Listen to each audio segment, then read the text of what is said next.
US-Venezuela tensions and the Caribbean caught in between. The current geopolitical turbulence in the Caribbean did not appear overnight.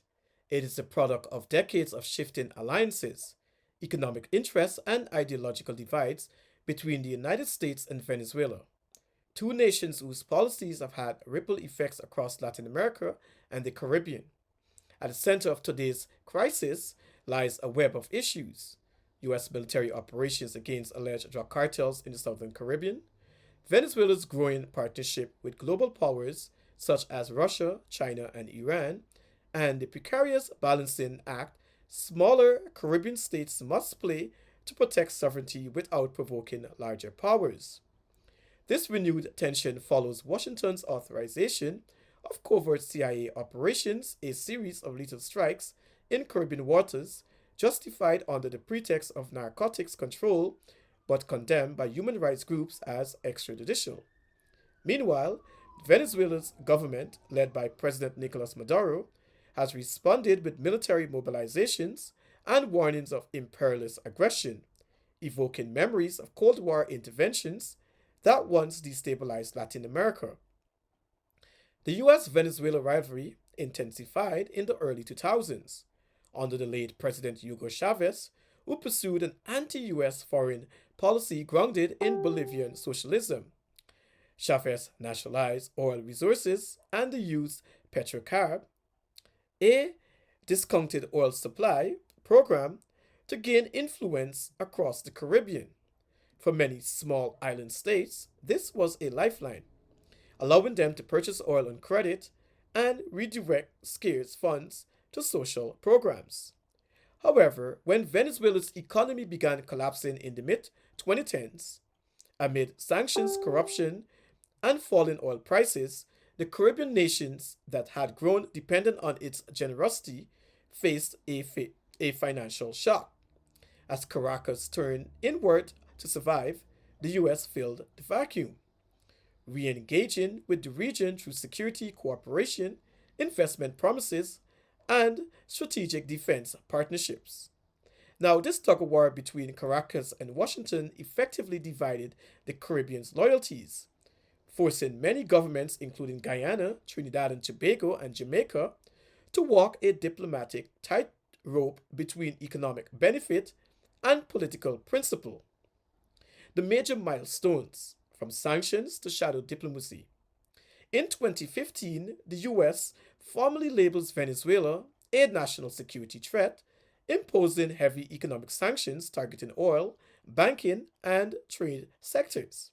In 2019, Washington recognizes opposition leader Juan Guaido as interim president, escalating tensions with the Maduro regime. In 2020 to 2022, the US increases maritime patrols in the Caribbean, citing drug trafficking, while Venezuela deepens military and energy cooperation with Russia and Iran. In 2023 to 2024, amid global instability following the Ukraine war and oil market shocks, Washington re-evaluates limited engagement with Caracas for energy security reasons. And in 2025, under President Trump's renewed tenure, the US resumes aggressive counter narcotics and intelligence operations near Venezuelan waters, resulting in multiple fatal strikes on alleged trafficking vessels. Now, each of these milestones deepened mistrust and militarization in the region, leaving smaller nations to deal with the collateral consequences, from disrupted trade routes and migration waves to fears of being drawn into proxy conflicts. Let's look at the collateral damages, the human and economic costs. While there has been no declared war, the silent warfare unfolding through sanctions, naval patrols, and intelligence operations has left lasting scars. Economic fallout, regional trade and tourism have suffered, with shipping routes disrupted and fuel costs fluctuating. Small economies such as those of Grenada, Dominica, and St. Vincent face inflationary pressures tied to global oil politics, migration crisis. Millions of Venezuelans have fled economic collapse, straining neighboring countries' healthcare, housing, and labor systems. Trinidad and Tobago, for example, has struggled to integrate Venezuelan migrants while maintaining border security tensions. The U.S. presence in Caribbean waters, including agreements like the Trinidad U.S. Military Cooperation Pact, raises fears of sovereignty erosion, and critics warns this could make the Caribbean a buffer zone in a potential U.S. Venezuela conflict. Now, diplomatic strain. CARICOM's unity is being tested as member states balance humanitarian principles with political pragmatism, supporting peace yet relying on U.S. aid and trade, and the bigger picture global power and small state survival.